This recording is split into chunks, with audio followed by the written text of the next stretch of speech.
ఎవరు ఇప్పుడు వాళ్ళ ప్రభుత్వంలో ఉన్నప్పుడు వాళ్ళు చేసిన ఒప్పందాలు చాలా ఉన్నాయి. వాటి వివరాలన్నీ నేను ఇస్తా. ఒక ఒప్పందాన్ని రద్దు చేయాలంటే దానికి న్యాయపరమైన సలహాలు కూడా తీసుకోవాలి. యూనిలాటరల్గా నువ్వు ఏది రద్దు చేసినా ఆ సంస్థలకు కోర్టుకు కూడా వెళ్ళే అవకాశం ఉంటుంది. ఈ రాష్ట్రంలో కాంట్రాక్టులు ఇచ్చింది, భూములు కేటాయించింది, అదాని ఫ్లైట్లో ఆడంబరంగా ప్రయాణాలు చేసింది వాళ్ళు. కాబట్టి ఈరోజు రాష్ట్ర ప్రభుత్వం రాహుల్ గాంధీ గారు చెప్పిన విషయాన్ని నేను ముందే ప్రస్తావించిన. రాష్ట్రంలో పెట్టుబడులు పెట్టడానికి ఇతరులకున్న అవకాశము అందరికీ ఉంటుంది. పెట్టుబడుల విషయంలో ఎవరికి మినహాయింపులో లేకపోతే ఎవరికో అప్పనంగా ఆయాచితంగా కాటన్ బ్యాగ్స్ ని తయారు చేస్తూ సంవత్సరానికి 7 లక్షలు సంపాదిస్తున్నారు. మీరు వీరి నుండి ఈ బిజినెస్ గురించి నేర్చుకోవాలా? అయితే ఫ్రీడమ్ యాప్ ని డౌన్లోడ్ చేసుకోండి. కట్టబెట్టే విధానము ఉండదు. ఒక పక్కన రాష్ట్రానికి పెట్టుబడులు రావడం లేదని మాట్లాడతారు, ఇంకొక పక్కన పెట్టుబడులు వస్తే వాటిని రద్దు అంటున్నారు. అసలు మీ విధానం ఏందో ముందు బయటికి రాండి.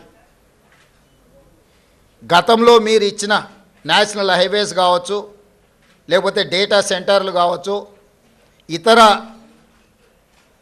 ఆర్మీ రిలేటెడ్ సంస్థలు ప్రారంభించడానికి మీరు కేటాయించిన భూముల మీద మీ మీద ఏమైనా కేసులు పెట్టాలా? అదానితో మీరు చేసుకున్న ఒప్పందాలను రద్దు చేయాల్సి వస్తే మీరు చేసుకున్న వాటిని మీ మీద కేసులు కూడా పెట్టాల్సి వస్తుంది.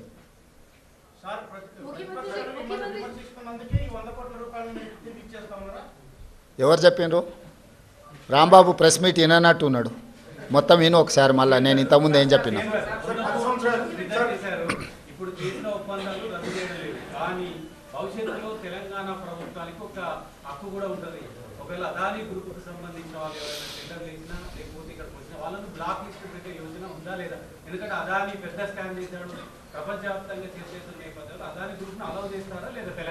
ఇప్పుడు అదానీ గ్రూపు టెండర్లు వేస్తాడా వేయడా అనే విషయమే తేలనప్పుడు వాటి మీద ఎలాంటి చర్యలు తీసుకుంటామనే చర్చ ఎందుకు వస్తుంది? టెండర్లు పిలిచినప్పుడు వాళ్ళు భాగస్వామ్యం చేసినప్పుడు ఆ ప్రభుత్వాన్ని ఇతర ప్రాంతాలలో బ్లాక్ లిస్ట్ ఒకవేళ చేసి ఉంటే ఏ నిబంధనల మేరకు ప్రభుత్వం చర్యలు తీసుకోవాలో ప్రభుత్వం ఆ నిబంధనల మేరకు చర్యలు తీసుకుంటుంది. ముందుగానే ఊహించుకొని లేకపోతే ఎవరో ఒకరు ఏదో ఒకటి అల్లర చిల్లర మాటలు మాట్లాడితే వాటి మీద ప్రభుత్వం స్పందించదు. ప్రభుత్వానికి నిర్దిష్టమైన విధి విధానాలు ఉంటాయి. ఆ నిర్దిష్టమైన విధి విధానాలకు లోబడి మాత్రమే ప్రభుత్వం చర్యలు చేపడుతుంది.